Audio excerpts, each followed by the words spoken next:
Sí, doctor, sí se ve. Perfecto. Acuérdense, muchachos, por favor, cuando yo estoy hablando de valvulopatía tricuspidia y mitral, la parte mecánica es la misma. Acuérdense, la parte mecánica, tanto la mitral como la tricuspidia, es igual. Lo mismo va a suceder en la parte valvular aórtica y la válvula pulmonar.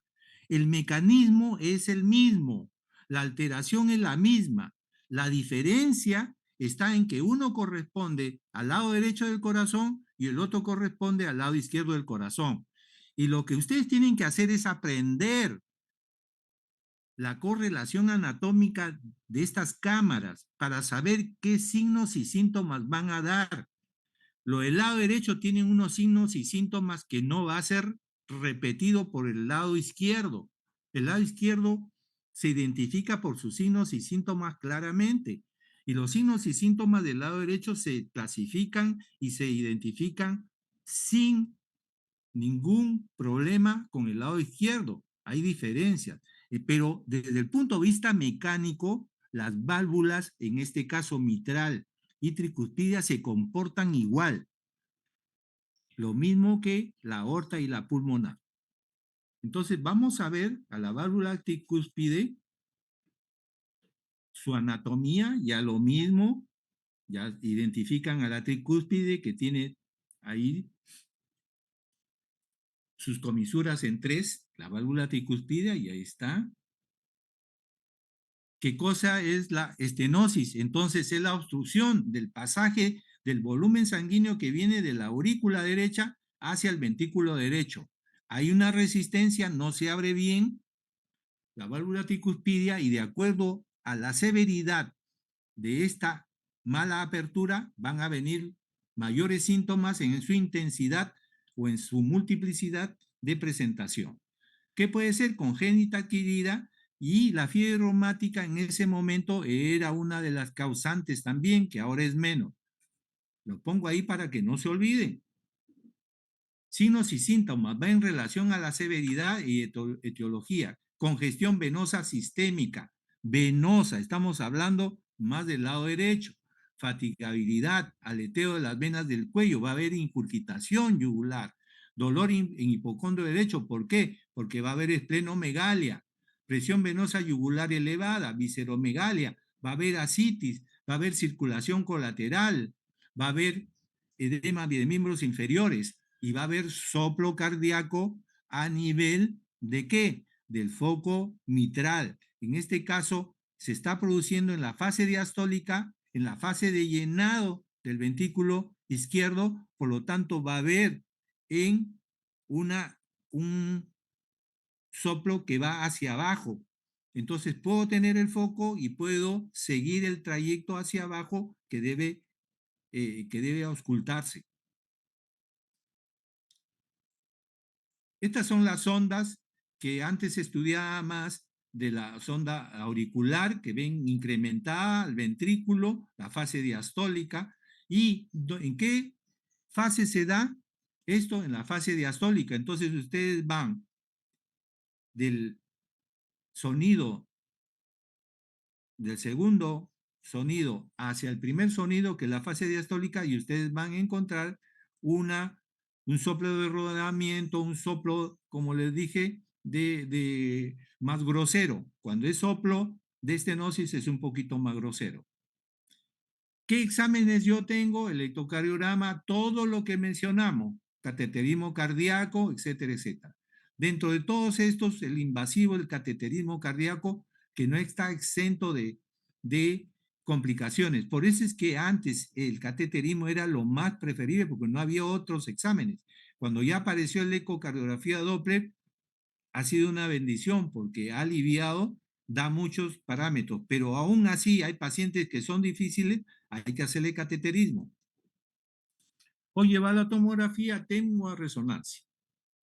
Acá tenemos una estenosis tricuspidia. Ahí ven donde dice BT, válvula tricuspidia.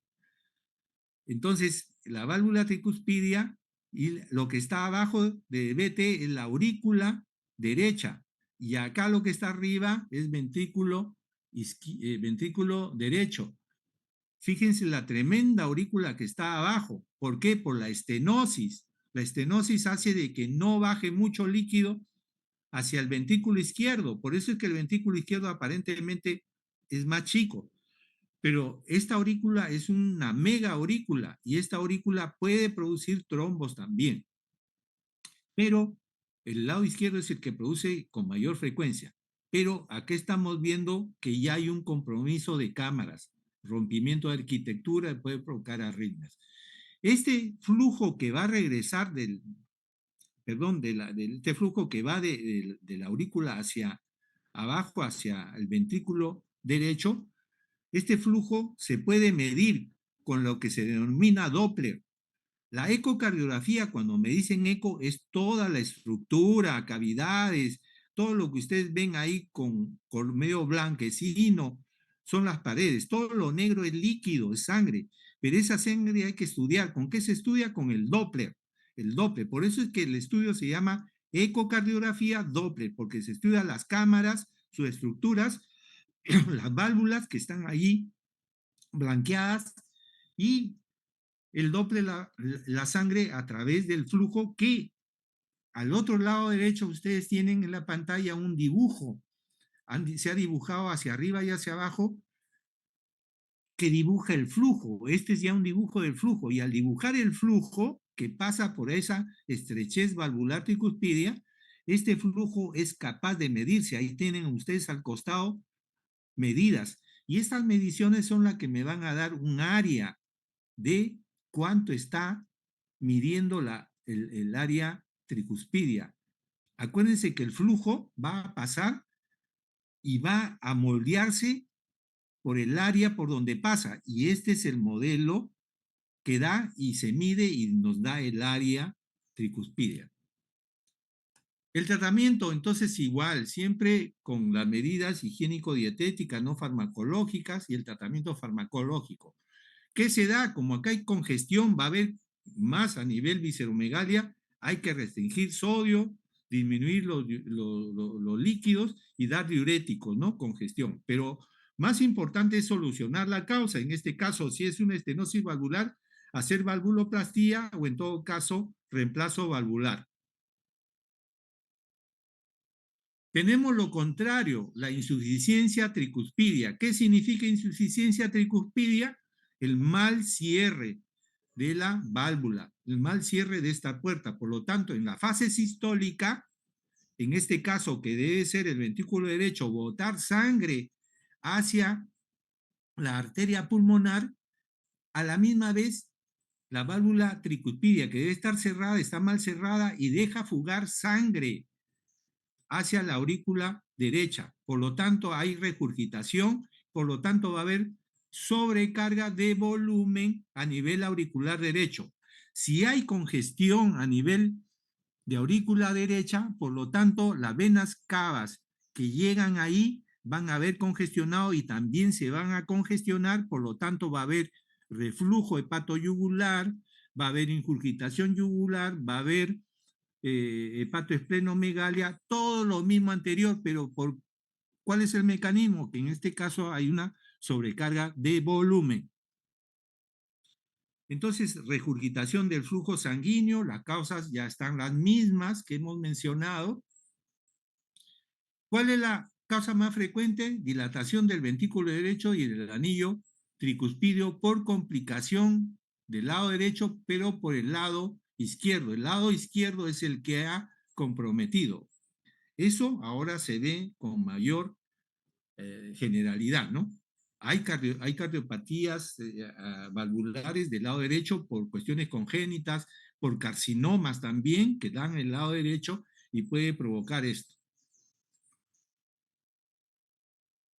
Acá ven el normal, cómo está en este lado azul, cómo está el cierre de la válvula. Fíjense la válvula tricúspide cómo está bonita, está cerrada, mientras que a este nivel, al otro lado, en el lado derecho de ustedes, ven cómo está mal cerrado y hay escape, fuga hacia la aurícula, ahí están las flechas, sobrecarga de volumen.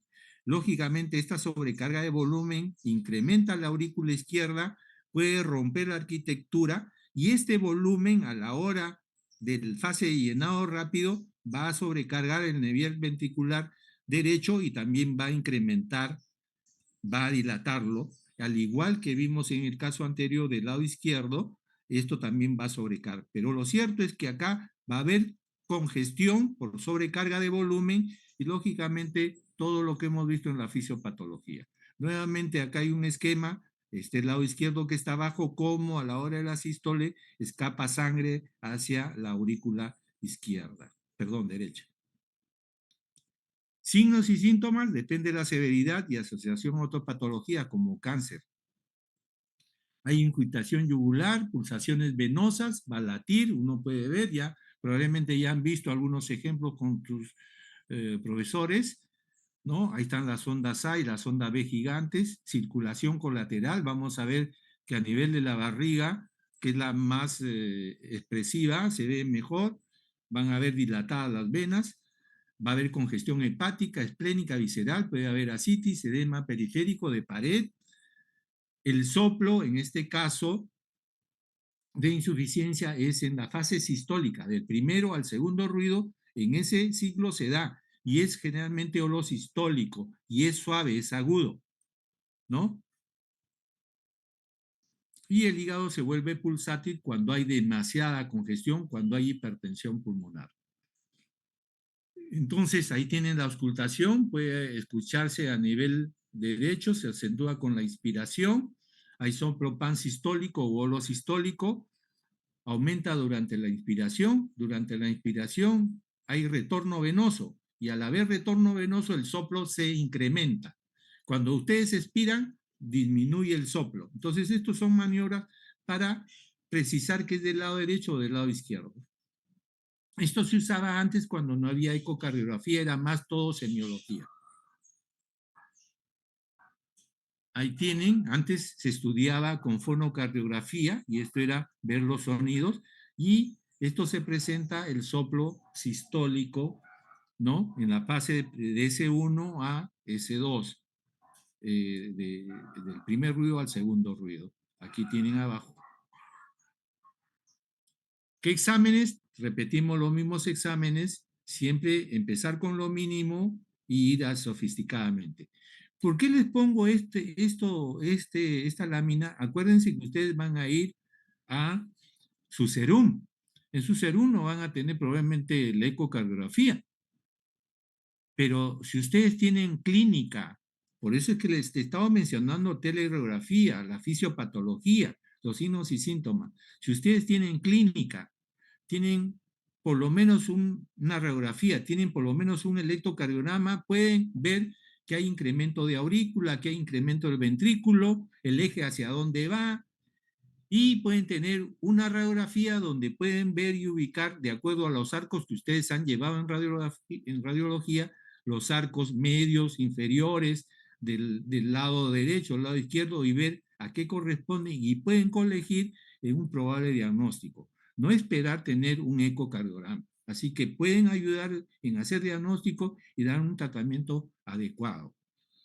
Acá tenemos un típico electrocardiograma de un problema del lado derecho donde la aurícula derecha, llámese por valvulopatía tricuspidia, por alteración del lado derecho que corresponda, la aurícula, hay incremento auricular y siempre el incremento auricular, así como ustedes ven, ahí está remarcado, acuminada en punta de la onda P, que ya no es P acá tan esto, sino es una P deformada, pero cuando vean de esa manera en punta, piensen es del lado derecho, que puede ser del tricúspide auricular o puede ser una P pulmonar, que también se denomina P pulmonar porque corresponde también a una valvulopatía que vamos a ver la próxima semana, que corresponde a la válvula pulmonar porque corresponde al lado derecho y el lado derecho compromete a la válvula tricuspide y va a comprometer a la aurícula y va a producir. A esta se denomina P tricuspide o P pulmonar, fíjense. Y en el lado derecho hay esta forma de crecimiento del lado derecho y uno puede colegir que acá hay una sobrecarga, ¿no? Un crecimiento ventricular y hay una sobrecarga de volumen del lado derecho cuando hay este tipo de onda R.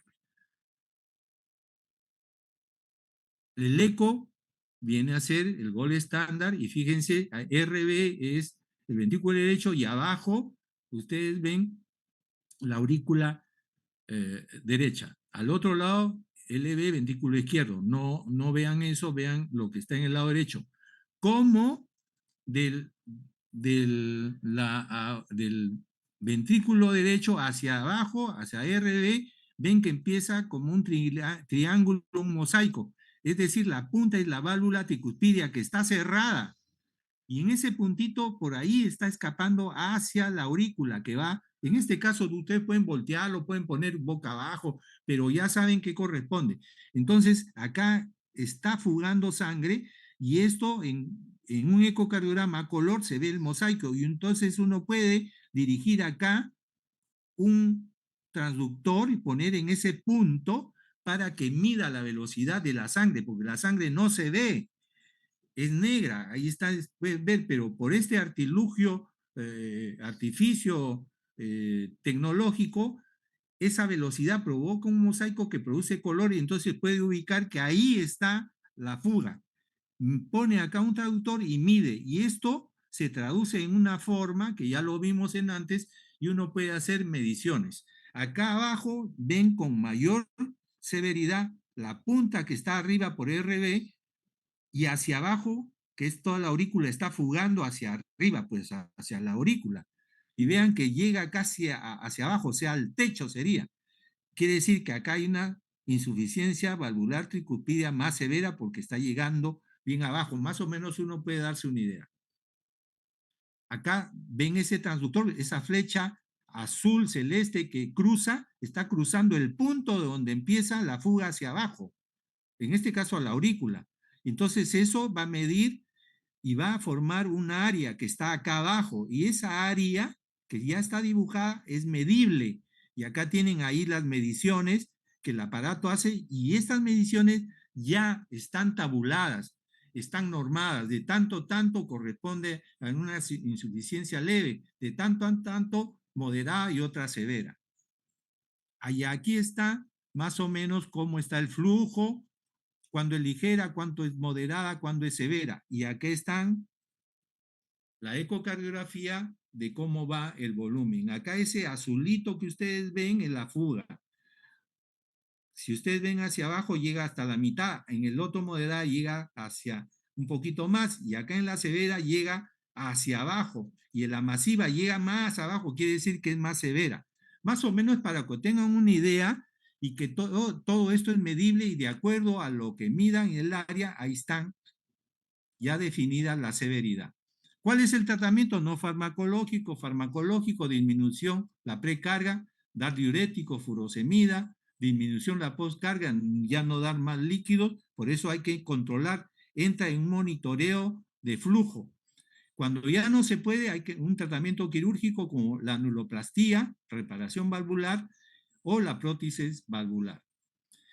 Ahora ya con la metodología o con robótica y ahora se está haciendo sin abrir el corazón, ya se está haciendo estudios, cambios a nivel de esta robótica. Ahí están algunos parámetros que esto va a ser cambiante de acuerdo a cómo va evolucionando cuando se repara la válvula tricuspidia de acuerdo a los diámetros que están reconocidos con los estudios que se ha hecho. Bueno, hasta aquí.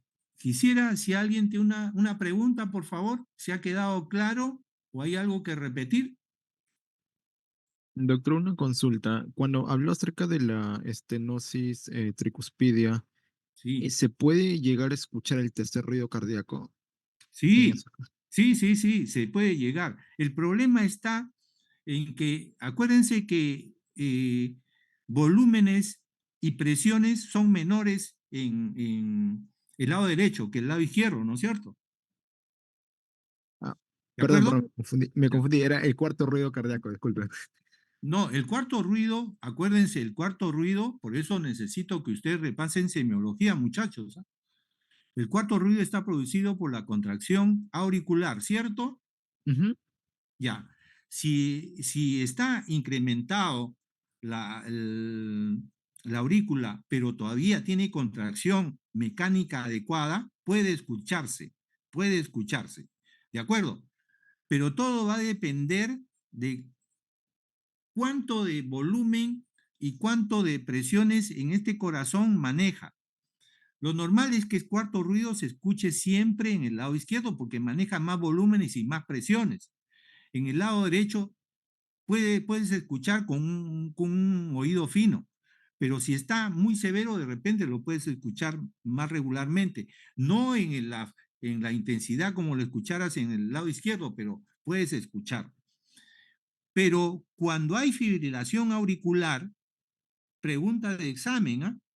Cuando hay fibrilación auricular, ya hemos dicho que la fibrilación auricular es una arritmia que se puede presentar tanto en el lado izquierdo como en el lado derecho, por sobrecarga de presión o por sobrecarga de volumen cuando rompe la arquitectura auricular. ¿Y qué significa rompimiento de la estructura auricular? Significa que ya no va a contraerse la aurícula como una contracción única, sino se va a contraer por pedazos, de tal manera que mecánicamente ya no va a funcionar bien. Cuando se rompe más esto, es lo que se denomina la fibrilación auricular, es decir, tiene actividad eléctrica, fibrila, es decir, se contrae masitas pequeñas, se contrae, pero no tiene la capacidad de contracción única. Por lo tanto, ya no va a haber onda P, porque no hay una contracción única, va a haber ondas F chiquititas, es decir, de los musculitos chiquitos que se contraen, pero ya no va a ser efectiva. Y a esto se denomina fibrilación auricular. Por lo tanto, ya no va a haber cuarto ruido, porque el cuarto ruido era por la contracción mecánica eficiente auricular, que era la onda P. Al no haber P, quiere decir que no hay una contracción mecánica adecuada, hay electricidad, sí, actividad eléctrica, hay mini contracciones, pero ya no hay onda P, por lo tanto no vas a escuchar ese cuarto ruido. ¿De acuerdo? Ya, doctor. ¿Entendiste o no? Es que Algo. se fue más que nada para lo que es fibrilación. Mi pregunta era en sentido de si es que hay una, ya sea estenosis o insuficiencia tricuspidia, el cuarto ruido está presente. Esa era más que nada mi duda. No No, tanto no, para el... por fisiopatología debe estar, pero por volúmenes, por presiones y manejo de volúmenes es muy bajo. Es decir, la capacidad auditiva de nosotros podemos no escucharla. En cambio, el lado izquierdo sí escucha porque maneja mayor volúmenes. ¿Me dejo entender? Ya, ahora sí. Yo les puse ahí un fonocardiograma. Ustedes vieron los soplos, primer ruido, segundo y los soplos en rayitas.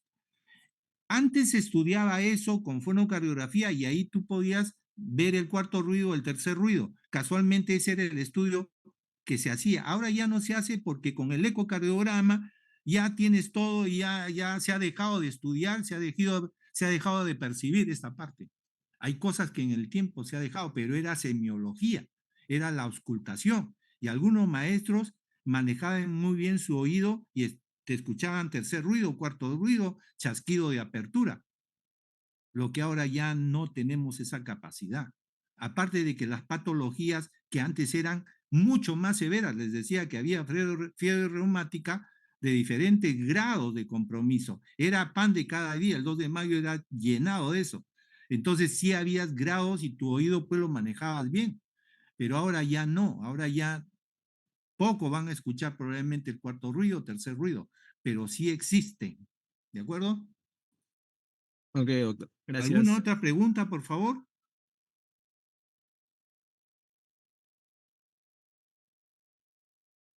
¿Alguna otra pregunta? Les he dado varios tips como preguntas de evaluación. Ojalá hayan prestado atención. Más que por la nota, es que quiero que ustedes se lleven la diferencia de estas valvulopatías, porque eso es lo que ustedes van a encontrar en el camino. Cuando sean internos, cuando sean residentes, van a encontrar el camino. Y ojalá lo hayan entendido. Muy amable por la presencia y damos por terminado. Nos veremos el día martes con valvulopatía aórtica y pulmonar. Muchas gracias, señores estudiantes. Gracias, doctor. Hasta Gracias, luego. doctor. Cuídese. Que te Doctor. vaya Sí, bien. doctor, Hasta hasta luego. luego.